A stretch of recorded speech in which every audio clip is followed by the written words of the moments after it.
Hi, everyone. Welcome to Automating IT Infrastructures with watsonx Code Assistant for Red Hat Ansible Lightspeed. I'm Chetan Hireholi. I'm the Product Manager for WCA for Red Hat Ansible Lightspeed. So here's the agenda for today. So we'll check out the overview of WCA product. We'll check out the features. Then we'll see the roadmap of what we are trying to bring into the product, some pricing, and next steps on how you can access WCA. So WCA is based on IBM's foundation models. Foundation models are the Granite series of foundation models, which are efficient, purpose-built, and they maintain the highest levels of accuracy possible while relying on a smaller computing footprint. These foundation models are also contextual, which means models are trained on domain-specific data and can be used for specific business needs and use cases. In addition, watsonx.ai foundation models are trustworthy with data privacy and safety guardrails built in, which helps the clients avoid harmful, biased, or inaccurate results. We use the open source Granite models with all of the products under watsonx Code Assistant. Whereas for specific use cases like watsonx Code Assistant for Ansible, we use the fine-tuned version of the Granite model. We take that open source model, we fine-tune it with the Ansible SMEs input, validated and certified collections, and all the data from Ansible Galaxy, where we can find community-driven collections. So we take all the Ansible data and fine-tune it and have our own prompt templates deployed so that users get access to the fine-tuned version of the model. So watsonx Code Assistant product family includes three offerings. First one is the watsonx Code Assistant.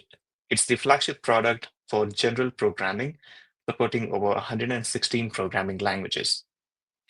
The second one is watsonx Code Assistant for Red Hat Ansible Lightspeed. This one is tailored specifically for IT and DevOps engineers. This assistant helps streamlining the writing of Ansible code. The third one is IBM watsonx Code Assistant for Z. It's a specialized assistant that facilitates the translation of COBOL code to Java, designed for mainframe modernization.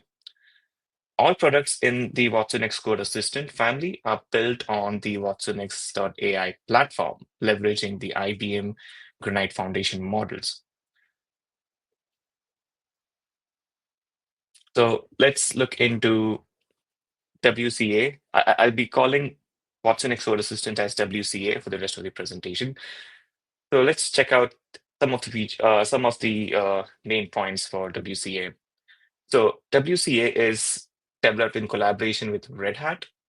So Red Hat and IBM Research have worked together to infuse Gen AI capabilities into Red Hat's Ansible automation platform. It simplifies the process of Ansible playbook creation through pair programming with AI in the navigator seat, providing AI-generated recommendations.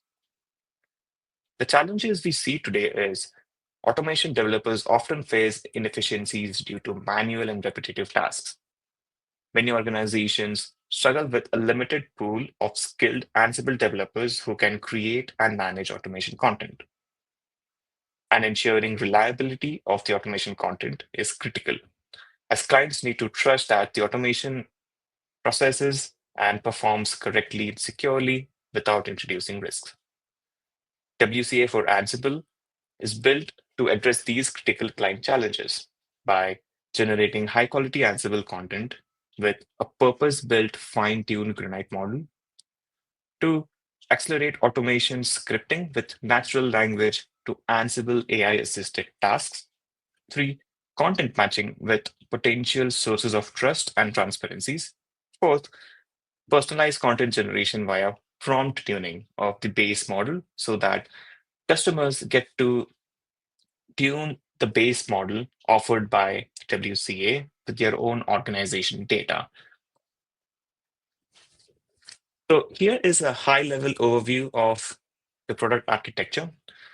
So on the screen's left-hand side, we have VS Code, where you see that it's a playbook and we are writing the playbook tasks one by one. So all the prompt suggestions, all the prompts are sent to the IBM Cloud Services via Red Hat services. So the middle services over here are used for pre-processing and post-processing. The pre-processing involves anonymization. So all the prompt data and the context data of the playbook is anonymized and further sent to the model for processing. Once the model receives the prompt for processing, it generates the Gen AI. It generates the output, the Ansible content, and pushes back to VS Code. So while on its way, post-processing is applied, wherein the Ansible best practices and Ansible risk insights evaluates the Ansible output generated by the model, and then it goes to VS Code. You can also see that users who bring in their own customized data sets, they can securely store their playbooks and data sets on IBM Cloud. So let's take a look at WCA for Ansible features. The Ansible scenario is novice Ansible developers are being told what they need to automate. They are unsure which Ansible modules collections must be used and how to write syntactically correct YAML code. So the flow is usually they have an automation goal, so they don't know which collections to use. So they go to Google search, they try to see which collections makes most sense for my automation task. They read the documentation on how to use it, and then come back on VS Code and use it. Most of the times, the problem statement or the automation goal does not match the documentation examples. So they have to scan a lot of areas and then build their own context. So the learning curve is more because everything is written in also in YAML. So they have to follow the indentation practices as well.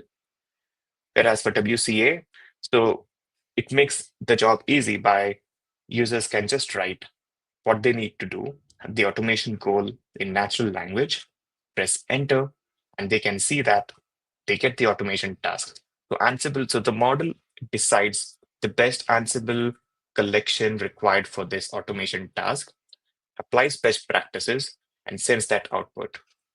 It also ensures the indentation is maintained so that, I mean, the Ansible linting is maintained so that there are no confusions or there's no corrections needed later on.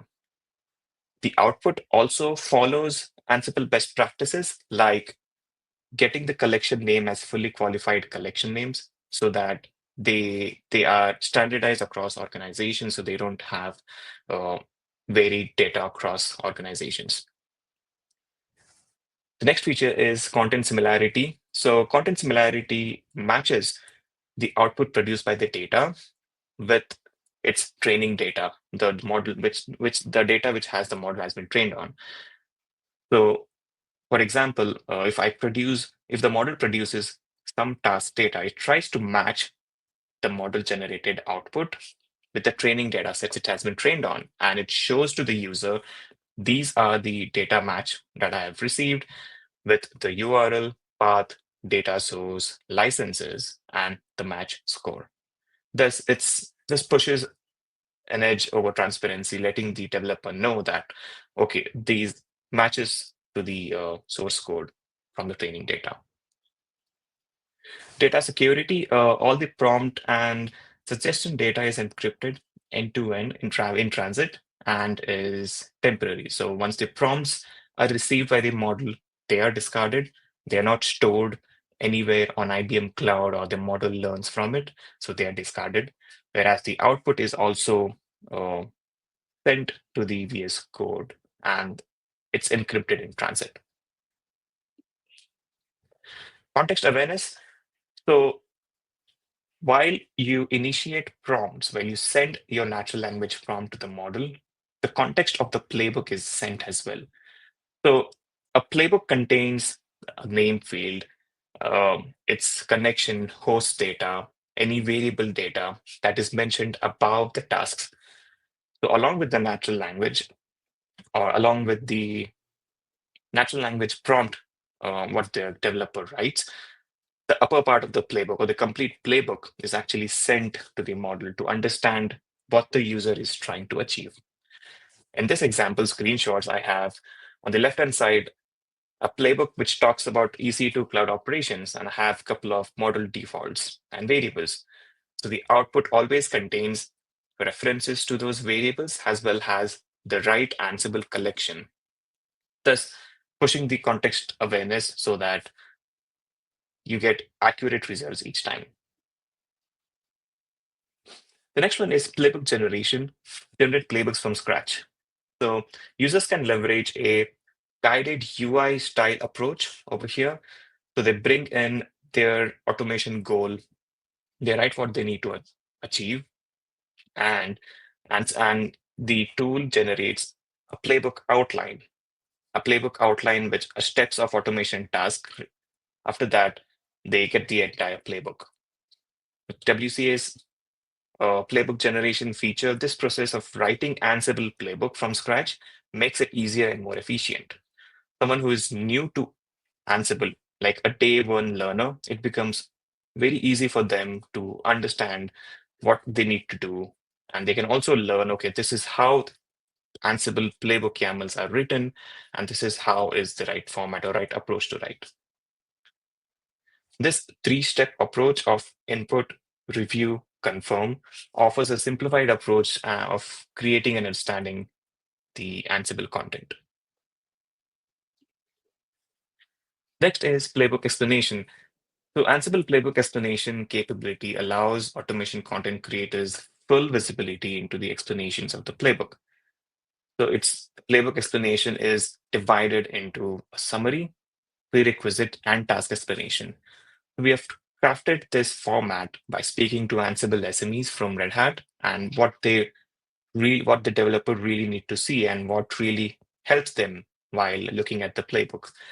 So this is a really handy tool to understand what the playbook does, even if there are lots of if someone's joining new to the team, like for example, and they need to see the Ansible tech debt, what the team has. So this feature becomes really easy to understand the workings of the playbook and what does that really do.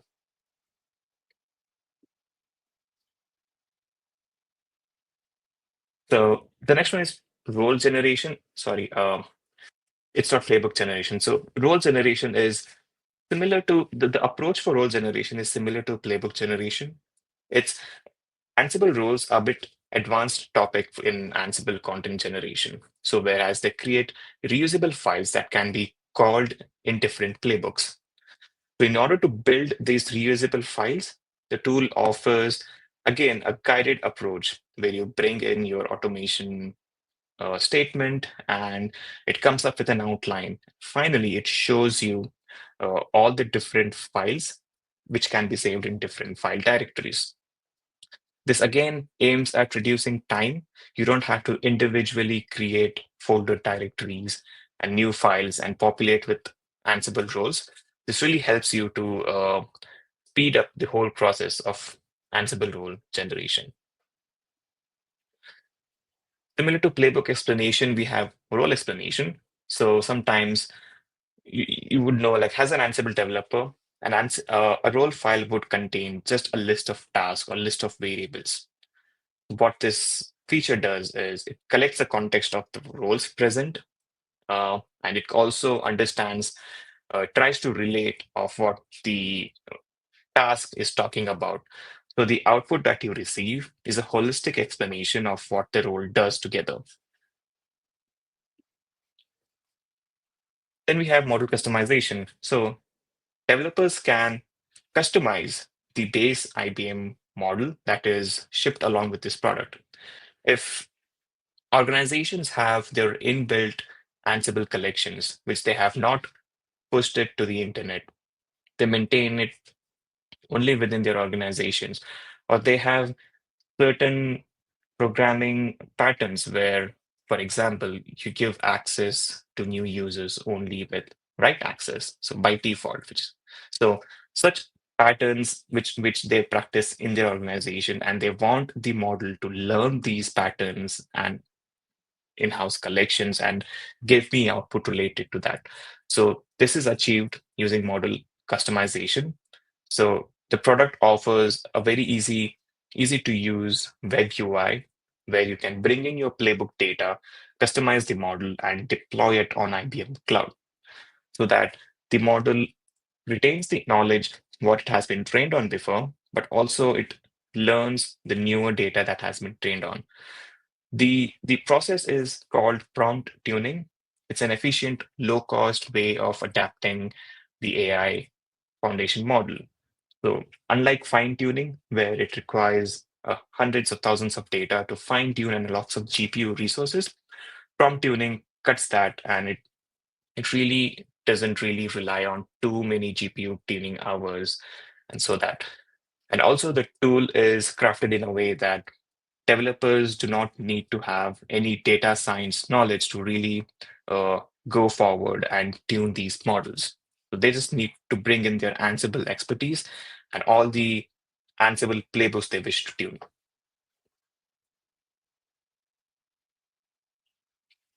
So let me quickly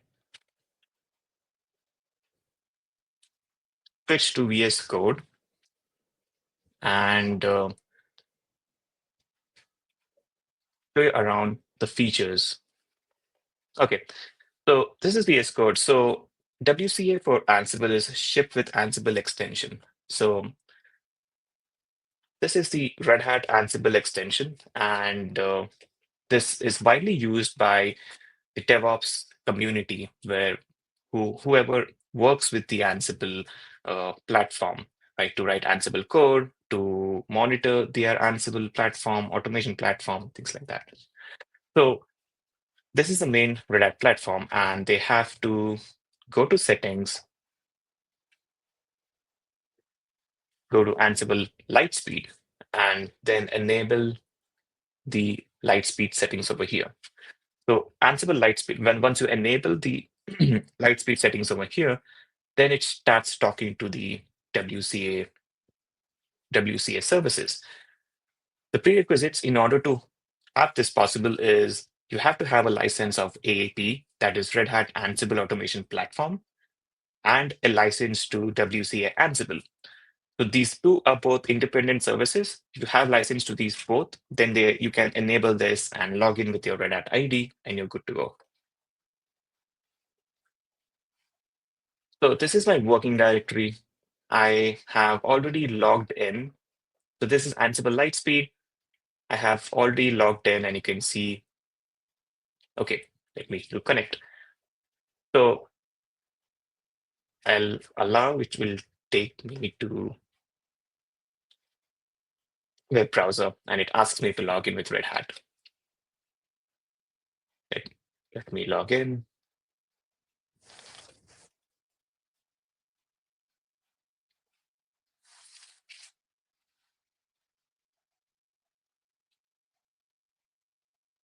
So once I log in, it asks me to authorize Ansible Lightspeed for VS Code. Once I click authorize, I'm redirected to VS Code.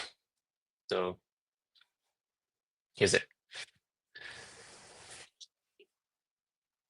Okay, so I'm on VS Code now. So now you can see I'm logged in, has my email address. So Ansible Lightspeed gives me an option to generate a playbook and generate a role.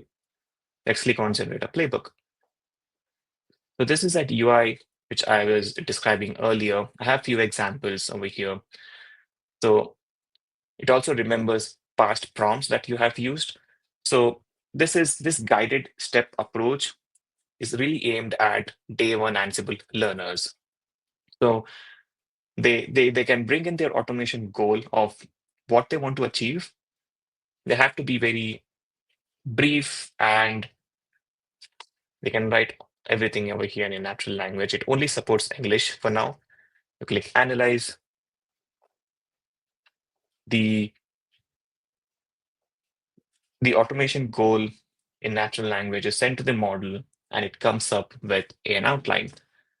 So this outline really helps them to understand, okay, what are the different steps involved in my automation. They can still go ahead and type anything like take a backup. So step two is editable. Even step one is editable. You can again go back, edit the prompt. So let me hit continue. So the new updated outline is sent to the model,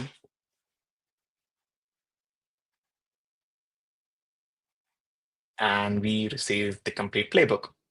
Here you can review what the playbook does, and you can open the playbook again in an editor, and you can see all the different tasks involved. And it has also added the final outline, like the output of the additional tasks that I added. So this really helps an Ansible learner or a novice Ansible developer to see, okay, how the playbook is generated and what are the different tasks involved for my automation code. It also gives me an option to explain the current playbook. So once I hit that explanation, it opens up a side panel where you can see when it loads the explanation of the playbook. So again, the explanation is divided into summary, prerequisites, and individual task explanations.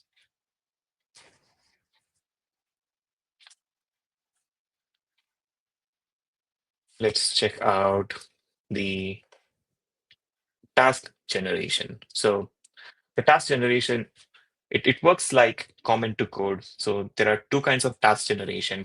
One is a single task generation and multitask generation. What I have in my screen is a multitask generation. If you're writing playbooks and you know all the steps that are involved, and in order to do this automation, you can write everything together, separate them by ampersand, and you hit enter.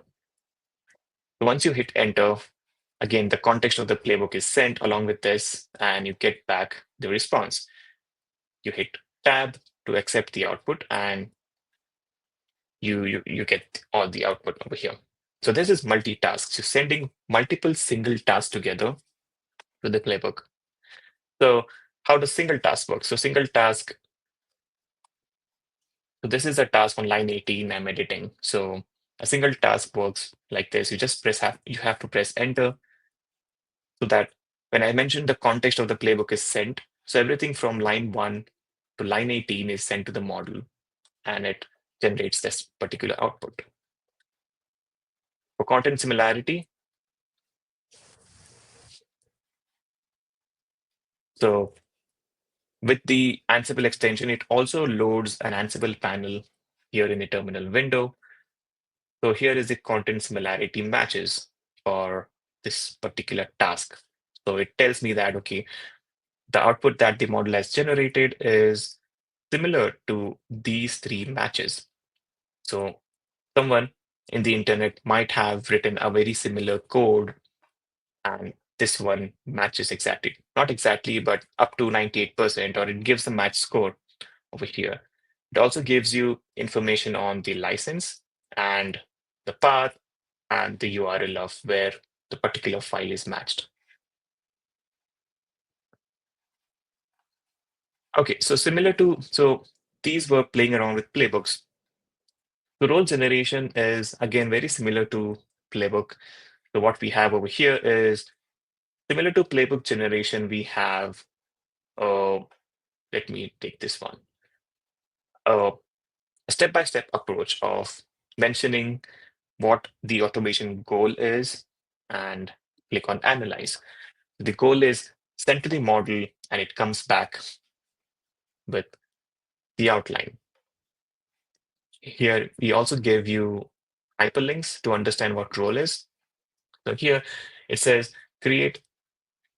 So this is my prompt. It suggests me, it auto generates the role name, and here it gives you all the steps which will be there. It goes ahead and it generates different role files. So you can see that one role file can be saved in task dot in the task directory as main.yaml, and again in the defaults directory as main.yaml. So anyone who wants to generate the pre-WCA error, so they will have to manually create these directories, populate it with all the tasks what they need.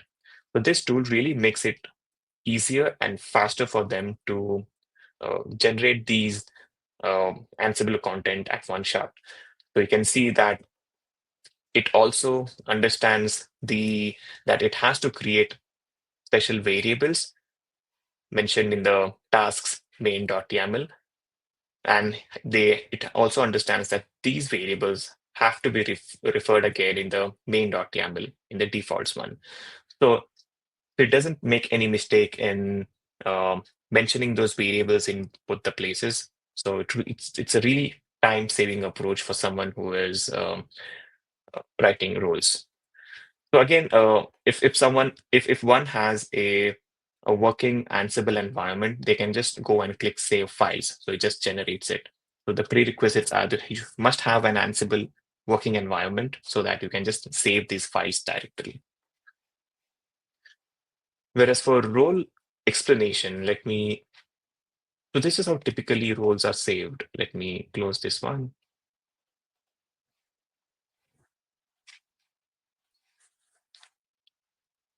So I have multiple roles over here.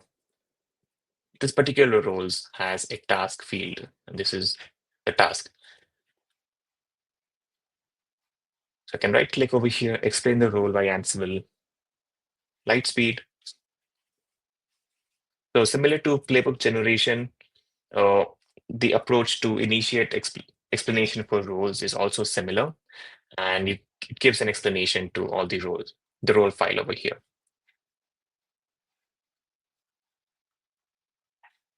Okay, so let me switch back to the roadmap.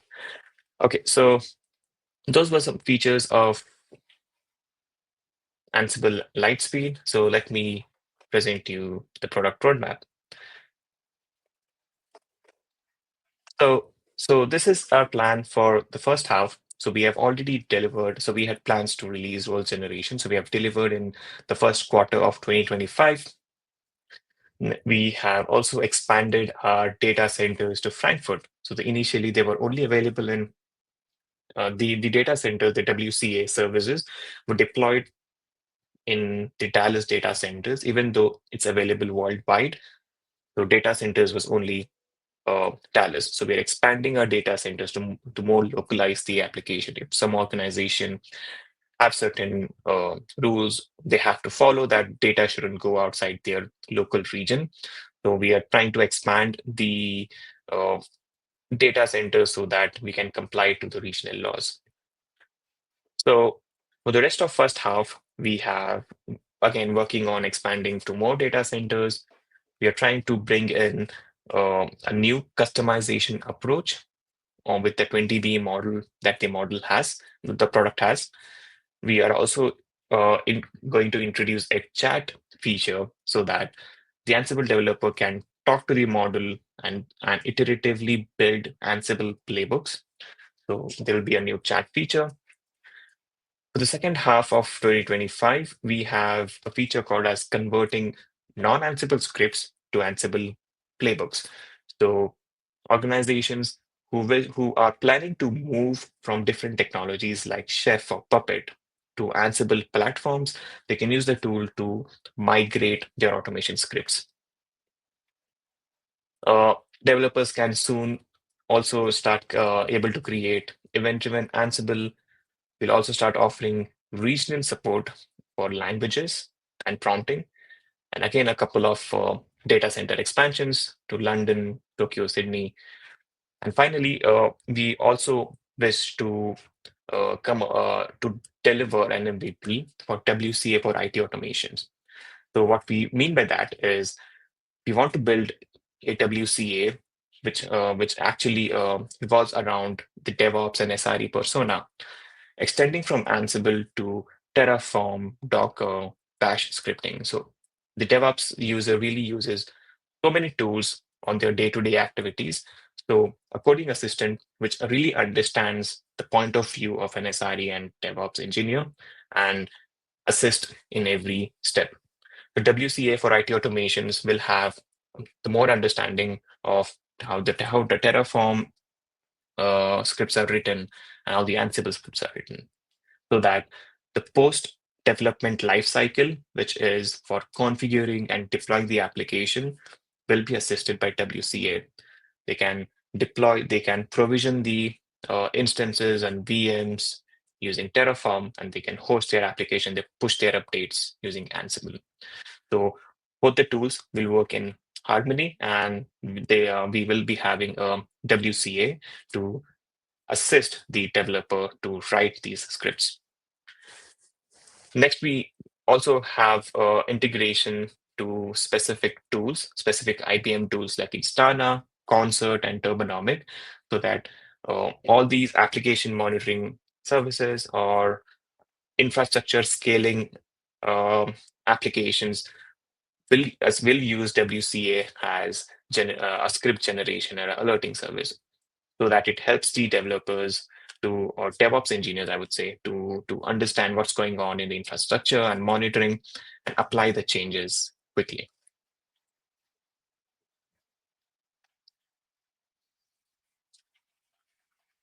So WCA for Ansible. So there are three plans: the trial plan, essentials plan, and standard plan. The, the trial plan can be activated from the Ansible extension. The essential plan is for uh, for organizations who don't want to tune and they just want to focus on Ansible content generation. So, whereas for standard plan is for customers who are larger organization who wants to customize a model and wants to deploy that model on their IBM cloud. So that's where the standard plan comes in, because that gives them access to the tuning studio, that gives them access to the data storage on IBM Cloud to build and deploy those models. So I'll just briefly pause over here. This is a t-shirt sizing of how much cost and resource units is really required for WCA Ansible SaaS offering.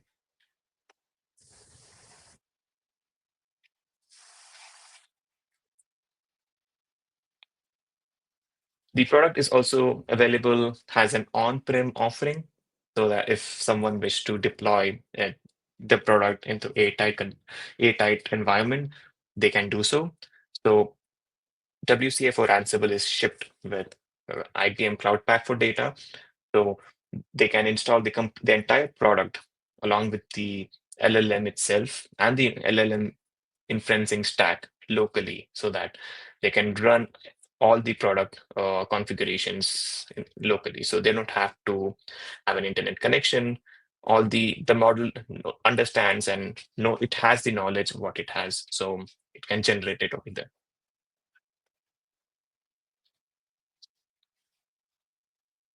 So yeah, again, brief t-shirt sizing for on-prem deployments, and this is how much the product costs.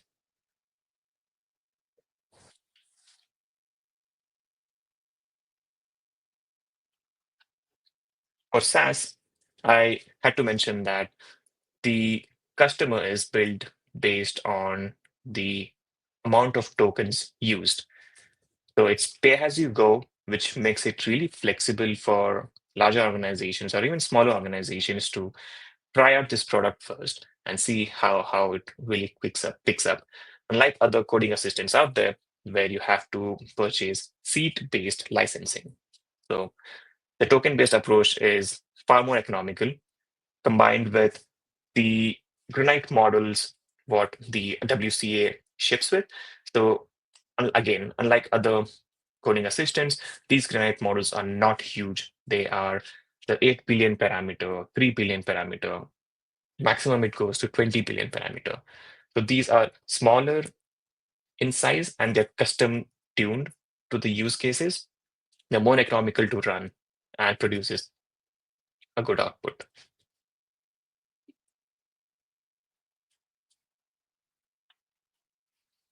So that's it from my today's session on WCA for Ansible. So keep experimenting. WCA for Ansible trial is available for 90 days. So you have unlimited access to all the WCA Ansible features for 90 days.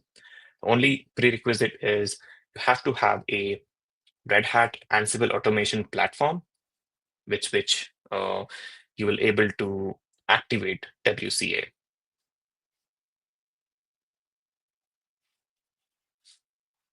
That's all from my end. Thank you.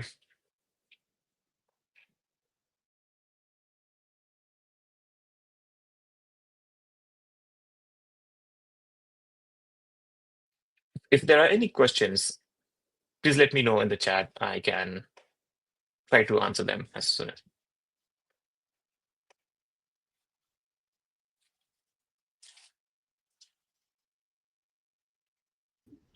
Hello there. I'm just going to relay any questions if there are any. So I've got one here. Let me just share that in the chat for you here. Thank you.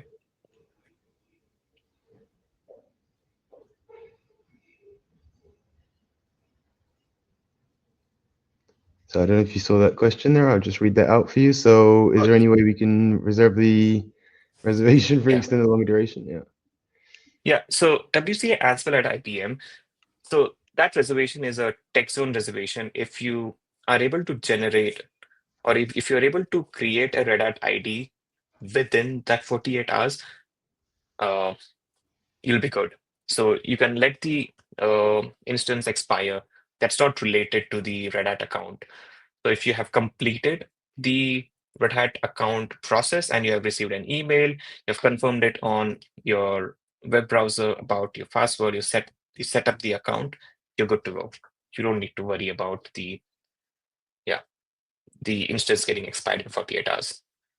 I'll update the FAQ on the internal microsite. I believe we have that information already, but let me do that again so that it's easier to understand for anyone who is creating a new Red Hat account.